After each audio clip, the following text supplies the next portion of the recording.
What happens when a 235-pound MMA fighter calls Tai Chi fake dancing in front of a 68-year-old master with 52 years of experience? Welcome back to Tales of Wonder. If you enjoy stories about karma, unexpected twists, and moments where bullies get exactly what they deserve, you're in the right place. Hit that subscribe button and turn on notifications so you never miss a story that'll make you think twice about judging a book by its cover. Now, let's begin today's story. The Golden Phoenix Wellness Center sat tucked between a CrossFit gym and a smoothie bar in downtown Portland, its modest wooden sign almost apologetic in a neighborhood of neon and chrome. Every morning at 6 a.m., Master Lee Chun arrived through the back entrance, moving through the empty studio with the quiet efficiency of someone who'd made the same journey for 14 years. At 68 years old, standing 5 feet 7 inches in his worn canvas shoes, he cut an unremarkable figure, the kind of elderly man you might pass on the street without a second glance. His morning routine never varied. Sweep the bamboo floors, wipe down mirrors, arrange the meditation cushions in perfect rows, brew jasmine tea in the small kitchen. By 7 a.m., when his first students arrived for the senior Tai Chi class, the studio glowed with the soft light of rice paper lamps, and Master Lee stood ready in his simple black uniform, as much a part of the room as the Buddha statue in the corner. Most people who saw him assumed he was just the caretaker. The real teacher, they figured, must be someone else, someone younger, taller, more impressive. Master Lee never corrected them. He'd learned decades ago that truth revealed itself in time, and ego only clouded water that was meant to be clear. The trouble started on a Tuesday morning in late September, when Marcus the Mauler Thompson first walked past the studio's floor-to-ceiling windows. Marcus was 28 years old, 6 feet 3 inches, and 235 pounds of what he frequently called cage-ready muscle. He'd moved into the luxury apartments above the wellness center 3 weeks earlier, and every morning on his way to the CrossFit gym next door, he made a point of slowing down to watch the Tai Chi class through the window. Not with curiosity, with contempt. This particular morning, he stopped completely, pulled out his phone, and started recording. Inside, Master Lee was guiding his students through cloud hands, a flowing movement in which the arms sweep across the body like wind through willows. His 12 students, ranging in age from 62 to 81, moved in synchronized, slow motion, their breathing audible even through the glass. Marcus's voice carried through the studio's open door. "Yo, check this out. Fake kung fu for old people who move like they're underwater." He laughed, the sound sharp and young and certain of itself. This is what people did before they invented real martial arts. One of the students, Mrs. Chun, unrelated to the master, is 74 years old with titanium hips, her movement faltering. Master Lee's hand rose slightly, a gesture so subtle only his regular students recognized it. "Continue. Don't let the outside world disturb the inside peace." But Marcus wasn't finished. He'd discovered an audience. 3 other gym-goers had stopped to watch him record. "My grandma moves faster than this, and she's dead." More laughter. Tai Chi, the martial art where the hardest thing you do is stay awake.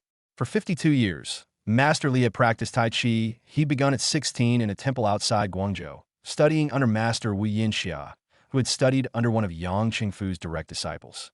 He'd trained through winters that froze the water in the practice jars, through summers when the stone courtyard burned bare feet, through the Cultural Revolution when practicing old ways could cost you everything. He'd taught for 34 years in 7 different countries to over 3,000 students. He'd never claimed to be a fighter, but he'd never claimed to be weak either. He completed the class without acknowledging the disruption. After his students left, each bowing with genuine respect, not custom, he cleaned the studio as always. But Mrs. Chun lingered by the door. "That young man," she said carefully, "he doesn't understand." "No," Master Lee agreed, wringing out the mop. "He doesn't. Will you teach him?" Master Lee smiled, an expression that carried 68 years of patience. "If he wants to learn, he'll ask. If he doesn't want to learn, no teaching will reach him. And if he comes back, then he comes back." Marcus came back the next morning, and the morning after that. By the end of the first week, his commentary had become a routine entertainment for his growing sidewalk audience. Day 5 of watching the slowest fighters in Portland, he announced his phone on Monday, his followers on Instagram now numbering over 47,000. Still haven't seen a single punch. A lot of hugging the air, though. Tuesday. Pretty sure that old Asian dude is just a janitor. He's always cleaning.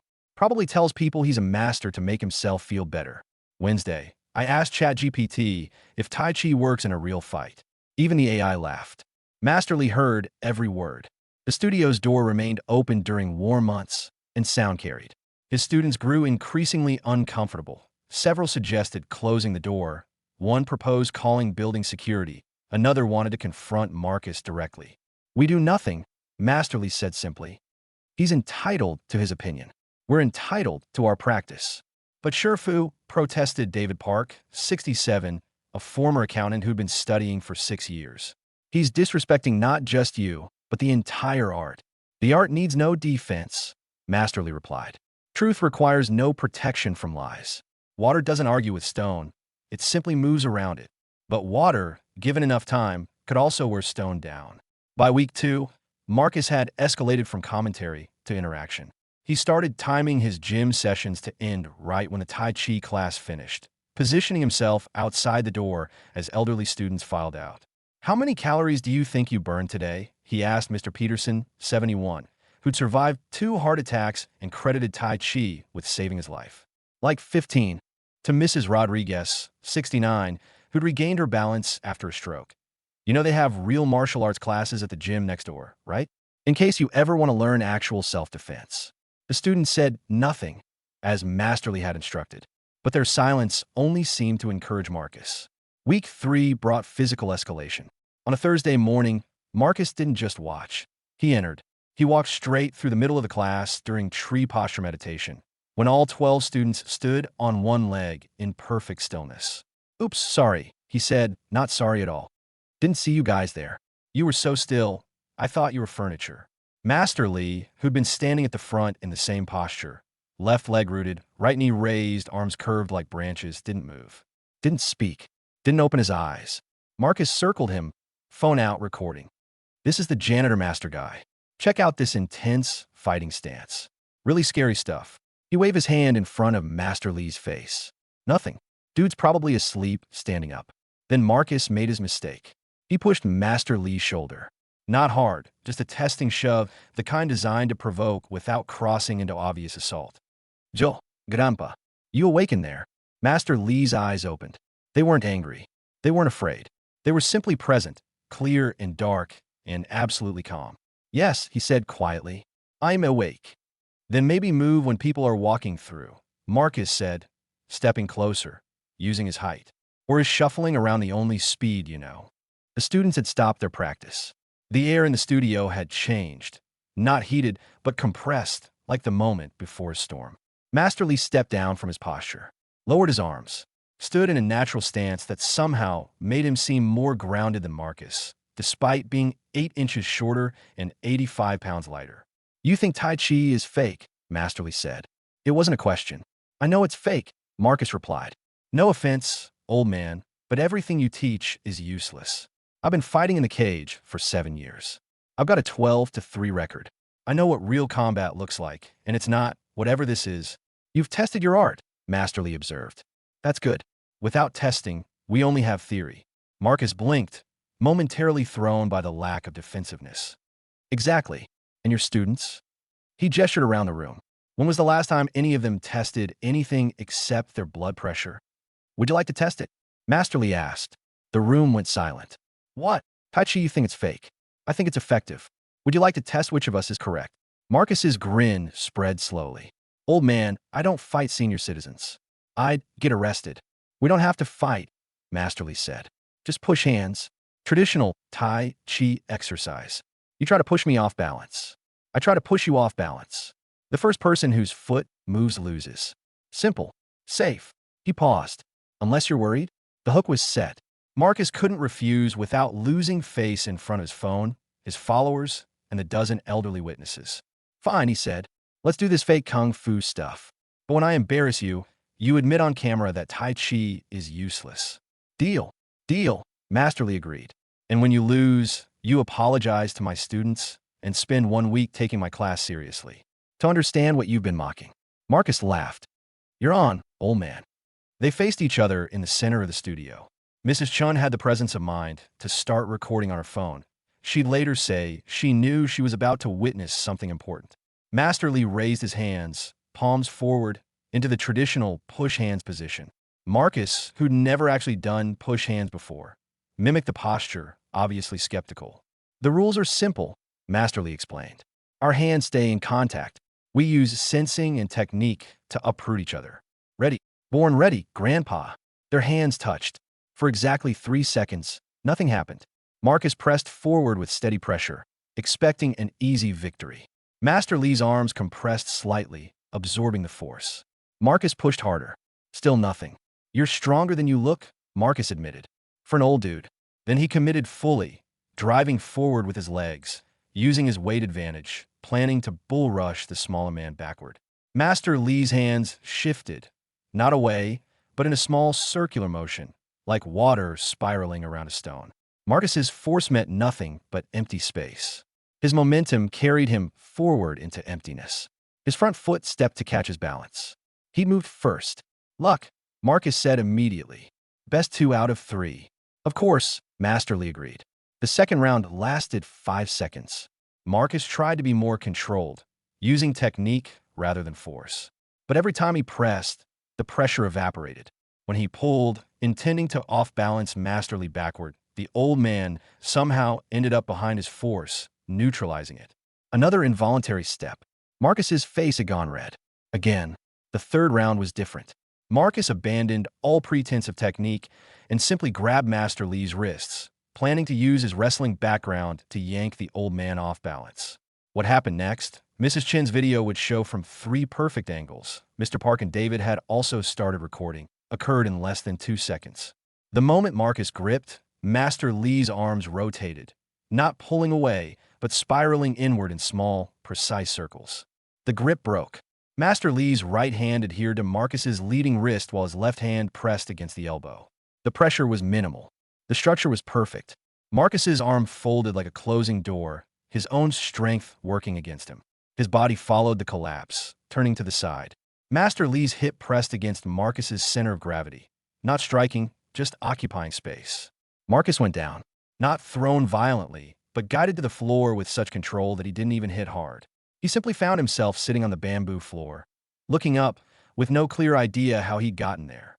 What the? Master Lee stepped back, hands returning to a resting position. Tai Chi principle. Use 4 ounces to deflect 1,000 pounds. You try to use 1,000 pounds. I used 4 ounces. Marcus stood up, breathing hard, his certainty shaken. Okay, you got lucky. But this isn't real fighting. Let me actually hit you. Just 1 clean punch. If you can deal with that, I'll admit you know something. The students began protesting, but Master Lee raised a hand. 1 punch. Your best technique. I won't block. Sure, Funo, David began. It's fine, Master Lee assured them. He looked at Marcus. But understand, I'm 68 years old. My body isn't what it was. If you hit me with full power and injure me, there will be consequences. I'm not going to actually hurt you, Marcus said, though his ego clearly wanted to. I need to see if you can handle a real technique. He sat up in his fighting stance, right leg back, hands high, the posture of a trained striker. The students held their breath. Marcus exhaled, stepped forward, and threw a fast, hard jab aimed at Master Lee's chest. Not full power, but real speed, real technique. Master Lee's body turned. Just turned. His waist rotated 45 degrees, and the punch whispered past his chest, missing by 3 inches. His hands never rose to block. He'd simply disappeared from the line of attack. Again, Master Lee invited. Marcus threw cross. Master Lee's weight shifted backward. Not a big movement, barely 6 inches, and the cross fell short by the width of a breath. Hook, uppercut, overhand right. Every punch met empty space. Master Lee wasn't dodging like a boxer, weaving dramatically. His movements were minimal, efficient, and centered. He looked like he was doing exactly what he'd been doing that morning. Moving like water, like wind, like clouds. After the 7th missed punch, Marcus stopped, chest heaving. How are you? You're not even what? Master Lee asked gently. You're not even trying. No, Master Lee agreed. I'm just doing Tai Chi. He stepped to the side, gesturing for Marcus to face him again. This time, Master Lee moved first. His hand rose in what looked like the same cloud hands movement his students had been practicing when Marcus first mocked them. Slow, soft, circular. But when his palm pressed against Marcus's chest, still moving at the same meditative pace, Marcus felt something he'd never experienced in the cage. Not impact, structure. The force didn't come from Master Lee's arm or shoulder. It came from his feet, rooted into the ground, transmitted through his aligned spine and delivered through complete relaxation. Marcus stumbled backward 3 steps before catching himself against the wall. In Tai Chi, we don't fight, Master Li explained. We cultivate internal strength through correct structure and song. Relaxation with intention. What looks soft becomes immovable. What looks slowly becomes perfectly timed. This is what I've practiced for 52 years. What I learned from Master Wu, who learned from a Yang family lineage. He walked to the wall where a faded black and white photograph hung, something Marcus had probably assumed was random decoration. It showed a much younger Master Li, perhaps 30, standing beside an elderly Chinese woman in traditional dress. Behind them, a temple courtyard. Master Wu Yinxia, Li said quietly, student of Tang Yingqi, who was a direct student of Yang Chengfu himself.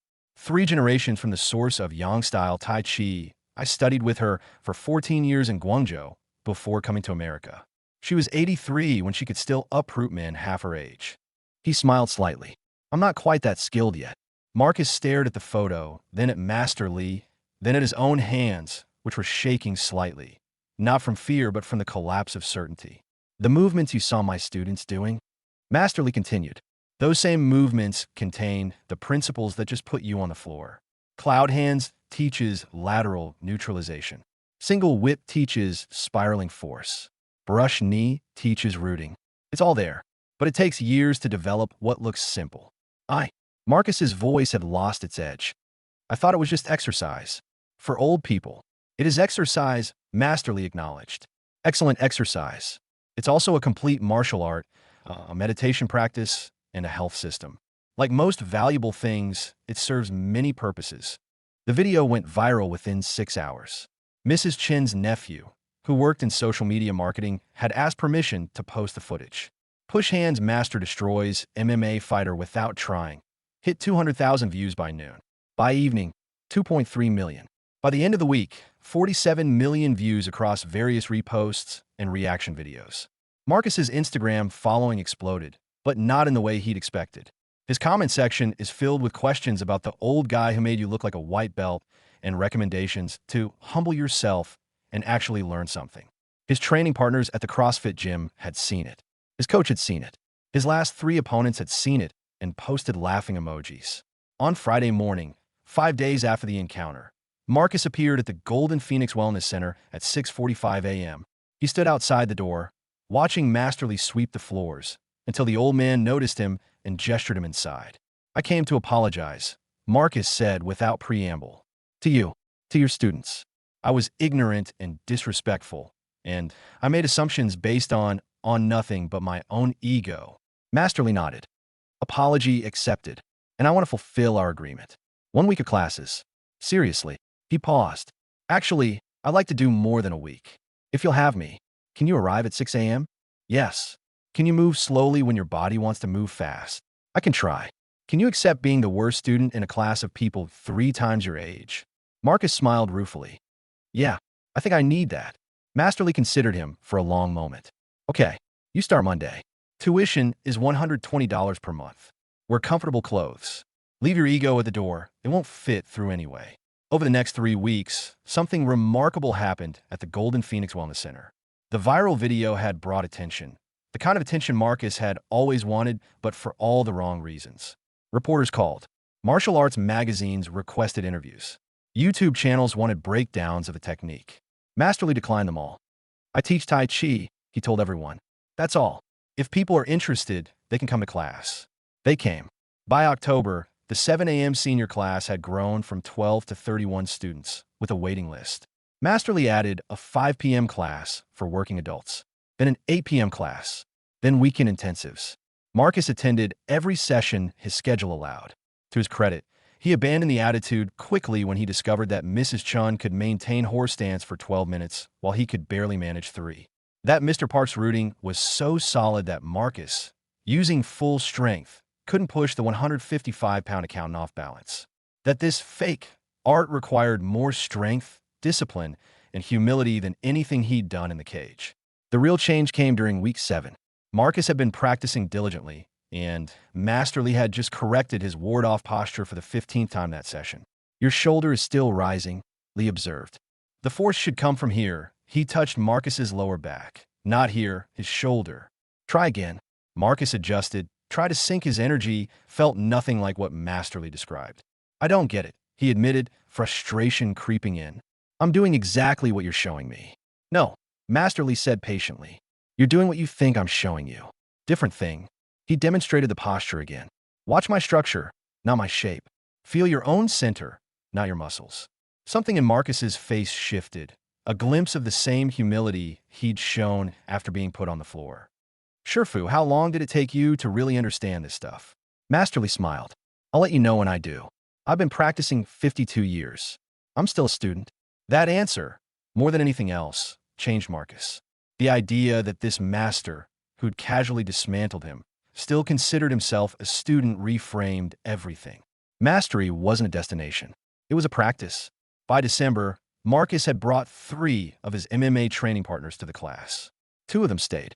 His Instagram had become a documentation of his Tai Chi journey, posted with genuine humility. Day 67. Still can't do what the 74-year-old lady with hip replacements can do. Still grateful to be here. Hashtag Tai Chi, hashtag humble student, hashtag masterly. His follower count had grown to 340,000. People drawn not to arrogance, but to authentic transformation. The CrossFit gym next door, once Marcus's primary training ground, noticed a change in foot traffic. Their owner, a former Navy SEAL named Patterson, stopped by the wellness center one evening and watched the class through the window, but with curiosity, not contempt. Masterly, taking out the trash after class, found Patterson still standing there. Interesting work you're doing, Patterson said carefully. I've been watching your student. Marcus. He's different. Tai Chi changes people, Masterly replied. If they let it. You ever teach applications? Fighting aspects. I teach principles. If someone wants to apply them to fighting, that's their choice. But fighting is just one application, like using a computer only for email. Patterson laughed. Fair point. He extended his hand. Tom Patterson. I run the gym next door. I'm sorry about everything. The attitude, the mockery. That came from my community too. Masterly shook his hand. No apology needed. You weren't mocking. He was. And he's made it right. Still, if you ever want to do some kind of collaboration, joint classes, cross-training, I think there's a lot our people could learn from each other. Perhaps, Masterly said, come to a class first. See if it's for you. Then we'll talk. Patterson came that Friday. He stayed for 9 months and became one of Master Lee's most dedicated students, eventually integrating Tai Chi principles into his gym's training methodology. The full story came out on a quiet Tuesday evening, 6 months after Marcus first pushed Master Lee's shoulder. The 8 p.m. class had just finished. Marcus was staying late, as he often did, to practice his forms. Master Lee was correcting a detail in his repulse monkey when Marcus's phone rang. He glanced at it, his face brightening. Sorry, Shifu. It's my dad. I told him I'd call after class. Take it, Master Lee said. Family is important. Marcus stepped into the corner. Master Lee continued tidying the studio, not listening intentionally, but unable to avoid hearing. Yeah, Dad, I'm still doing it. No, it's not. Dad, I told you it's real martial arts. Yes, I know you think it's just exercise. Well, you should come visit and see for yourself. What do you mean? Your teacher will be disappointed. Master Lee paused, a meditation cushion in his hands. Marcus's voice continued. Dad, you've been doing Tai Chi for like 40 years, you should understand. I know, Yang style is traditional, but Shifu Lee teaches Yang style too. What? Wait, what was your teacher's name again? Master Lee carefully set down the cushion. Woo, Dad, spell it. Wu Yinxia? You studied in Guangzhou. Master Lee turned around. Marcus's eyes widened as he looked at his teacher. Dad, hold on. He lowered the phone. Shifu, my father says he studied with a master Wu Yinxia in Guangzhou in the 1990s. Is that the same? Master Lee walked over slowly. May I? He gestured to the phone. Marcus handed it over, his expression somewhere between confusion and dawning wonder. Hello, Master Lee said in Mandarin. This is Li Chun. I studied with Master Wu from 1971 to 1985. There was a long silence on the other end. Then a voice, also in Mandarin, older and filled with emotion. Chun, little Chun, with the terrible horse stance, who fell into the pond trying to practice on the rocks. Master Lee laughed, a sound his students rarely heard, genuine and warm. Yes, that's Chun. And you must be Thompson, the American student whom Master Wu said had strong determination but terrible team-making skills. She never let me forget it. They spoke for 20 minutes in rapid Mandarin while Marcus stood stunned. Finally, Master Li handed the phone back. Your father, Li said in English, was my kung fu brother.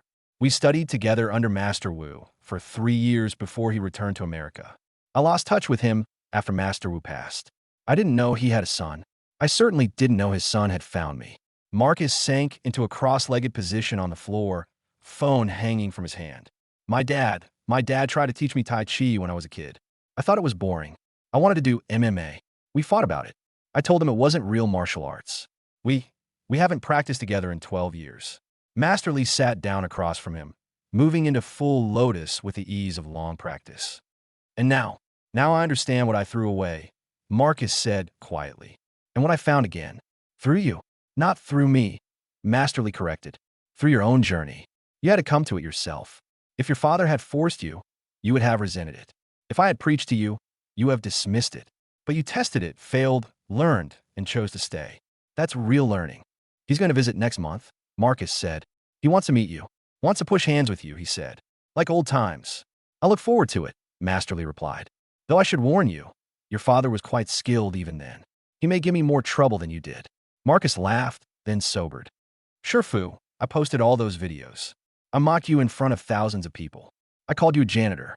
I said Tai Chi was fake. And the whole time I was disrespecting exactly what my father had been trying to teach me. What my father's teacher had taught him. The lineage. Yes, Master Li agreed. And then you learned better. And then you apologized. And then you dedicated yourself to real practice.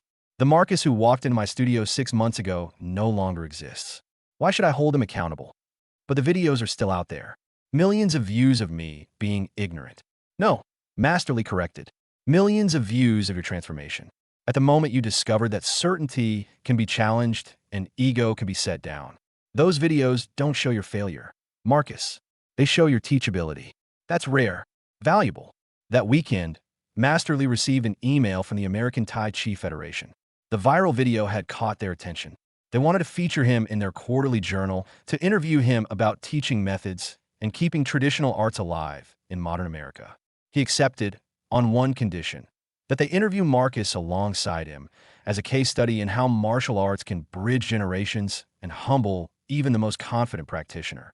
The article ran with a headline, From Skeptic to Student, an MMA fighter's journey into traditional Tai Chi. It featured photos of Marcus practicing forms alongside Mrs. Chun and Mr. Park, of Master Li correcting his posture, and of the 3-generation lineage photo that Marcus now kept as his phone background. The final paragraph read, when asked what he'd say to other MMA fighters who dismiss traditional martial arts, Thompson didn't hesitate. Test it before you judge it. But test it with humility, not arrogance. Because the greatest opponent you'll ever face isn't in the cage.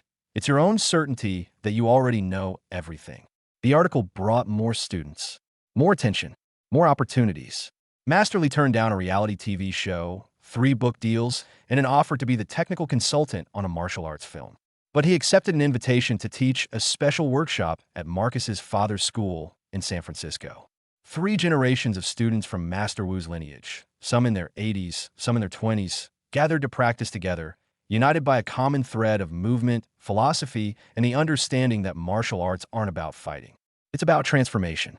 And on a Sunday morning in late spring, in that San Francisco studio, Marcus and his father stood side by side in horse stance, legs trembling, sweat dripping, while Master Li walked between them, making minute corrections. Lower, Li said to Marcus. Your father's deeper than you. His knees are older than mine. Marcus protested. Then they're wiser, Marcus's father replied. Listen to them. The room full of students laughed, the sound of a family reunited, of wisdom passed down, of a circle completed. Master Li stood at the front and smiled. After 52 years, he was still learning, still teaching, still discovering that the quietest practices often make the loudest impact. The video of Marcus's defeat had been viewed 89 million times across all platforms. But the videos of his transformation, of his first successful single whip, of him helping Mrs. Chun with her hip flexibility, of him and his father practicing partner drills, those have been viewed by only a few thousand. Master Li preferred it that way. The loudest victories, he learned, happen in silence. Have you ever dismissed something as useless or fake, only to discover later it held more value than you imagined? If this story made you think twice about judging people by their appearance, go ahead and hit that like button. It really helps the channel grow. Drop a comment below sharing a time when someone surprised you by being more than they seemed. And definitely subscribe and turn on notifications, because we've got more stories coming that'll challenge the way you see the world. Thanks for watching, and remember, the quietest person in the room might just be the strongest. See you in the next video.